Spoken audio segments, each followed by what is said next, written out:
Thank you, VJ. It's a pleasure to be with you. I'm speaking to you from the occupied sovereign nation of Hawaii. Uh, it is here in the islands of Hawaii that the Indo-Pacific Command, the U.S. military command that covers half of the world's area, is located. And when we talk about NATO coming into the Pacific, it's through the Indo-Pacific Command that is happening. And in fact, there are four partners in the Pacific that are not official countries that make up NATO, but they are what are called the partners. And that's Australia, New Zealand, Japan, and South Korea. And they cooperate with NATO. In fact, the United States as a lead country in NATO from the beginning of the creation of NATO, and all of the military bases that the US has all over the Pacific. It's a launching pad for any official NATO country that wants to come into this area. And in fact, these countries do come in. If we think about RIMPAC, the Rim of the Pacific naval exercises that are held every 2 years in the waters off Hawaii, many NATO countries send their warships to participate in that massive 25,000, 20 ship, 200 aircraft, submarines, you name it, and it comes out here into the Pacific to practice war. The war, they call them games, but they're not games. They're war practice maneuvers.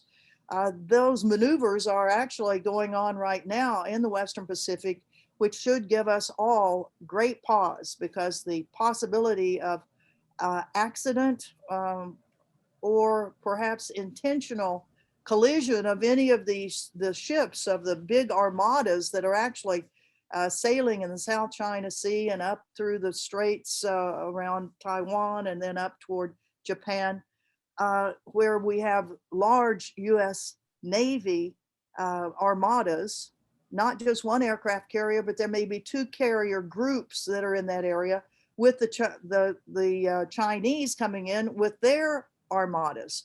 So it's a very challenging environment that's out in the Western Pacific that we in the US really read very little about. Here in Hawaii, we do have a local newspaper that keeps us a little more up to date, I think, than most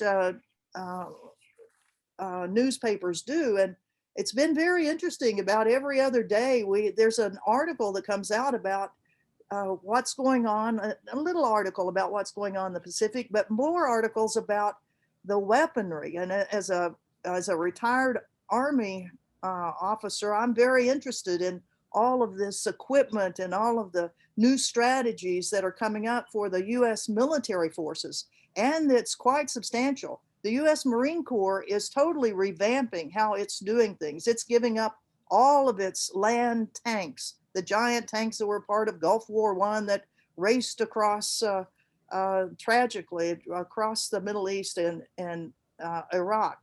They're giving those tanks up, and instead they have a new strategy. It's called island hopping.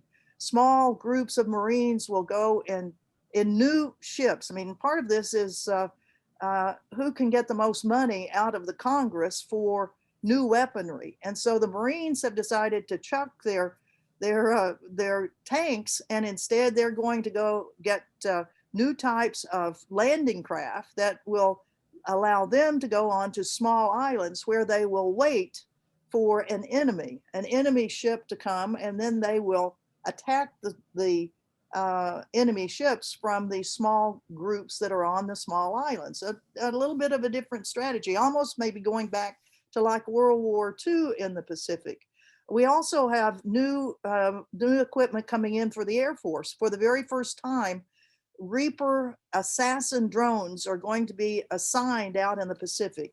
We're going to have 6 on Oahu. We're going to have 6 in Guam and 6 on Okinawa. For the very first time that this type of killer unmanned aerial vehicle will be assigned out here in the Pacific. The Army that you think about ground forces, well, the Army has decided it wants to have a new weapon system So it's getting into the Air Force's territory. And with a cooperative agreement with Australia, they have cooked up one of the hypersonic missiles. And in fact, that missile, the hypersonic missile, is going to be tested in the war maneuvers that'll be taking place in Australia in May and June. That's called the Talisman Sabre, which may have up to 34,000 people in person that in Australia are going to be doing war maneuvers, plus the testing of this hypersonic missile for the Army.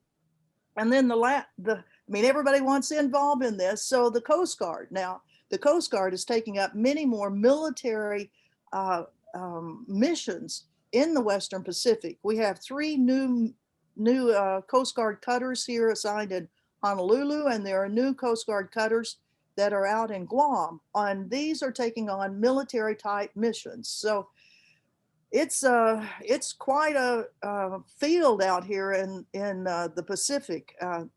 There's a lot of actions that are going on that are unknown, and they all kind of relate back to NATO. The NATO countries are using the lily pads, so to speak, that are out here in the hundreds of US military bases that we have out in the Pacific, so that they too can be a part of launching any sort of actions against, the enemy. And really for the first times, the US is actually calling China as an enemy. The head of the Indo-Pacific Command has said exactly that, which is a very, very disturbing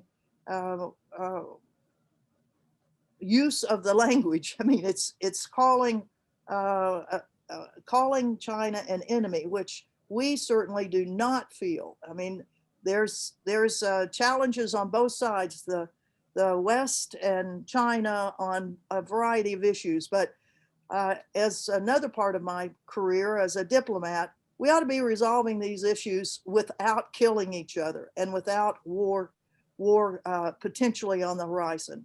So that's kind of an overview of what's happening out here in the Western Pacific. And we want to thank you all for being with us today and learning about what's happening. And there will be a lot more people that'll have a lot more to say. So I want to thank you very, very much for being with us. Aloha.